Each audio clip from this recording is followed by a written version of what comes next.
things you want to get out of that interaction with your GI person is, what do I have exactly? Is this Crohn's, ulcerative colitis, or it's indeterminate IBD? And about 1 in 5 people who we see now, it's not clear whether it's Crohn's or ulcerative colitis.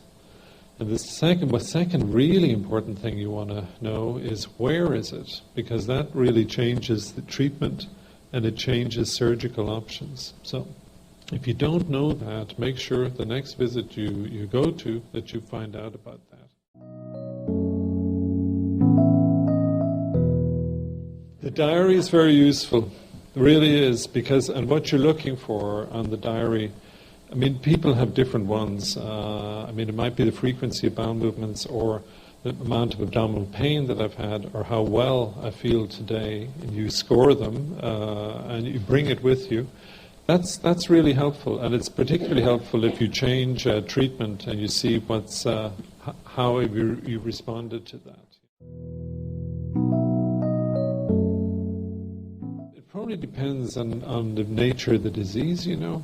I mean, some people would have onset of the disease, and they have a troublesome first 3 or 6 months, and then they don't have a flare again for years. And those people, if they're well, they're feeling well, there are no complications, maybe not on any medications, they don't need to see anyone very often at all.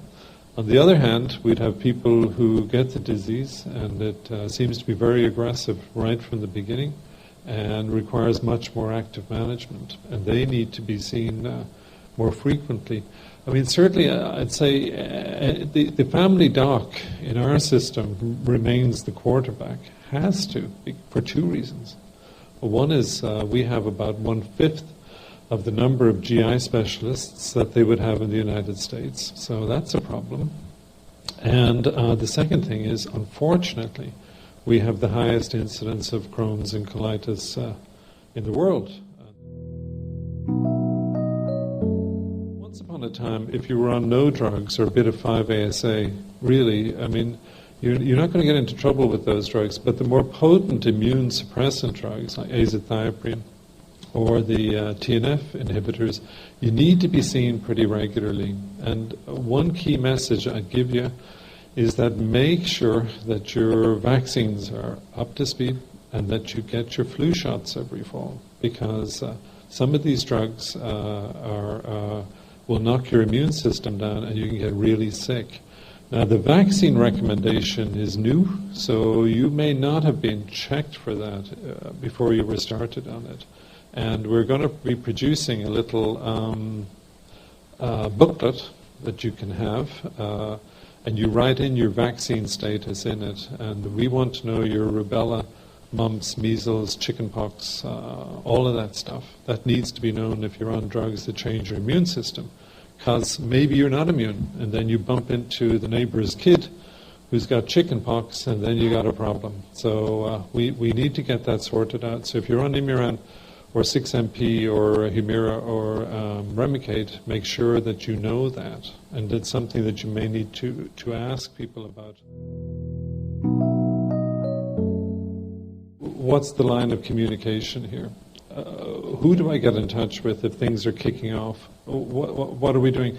And different GIs would have different approaches to that. I mean, some have other responsibilities in particular areas, or aren't working full-time or something, and they might prefer that you contacted your family doc first. It kind of depends on the family doctor. But it's important when you're talking to your GI person to get that sorted out. What do you want me to do if I have a problem? Who do you want me to contact?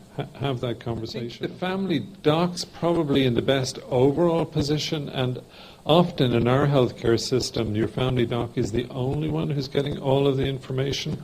So if you were seeing multiple specialists, depending on where you were seeing them, they may or may not have access to that information. But it's the responsibility of any of these specialists whom you're seeing who starts a new medication to look at the implications of what they're doing for the other systems as well.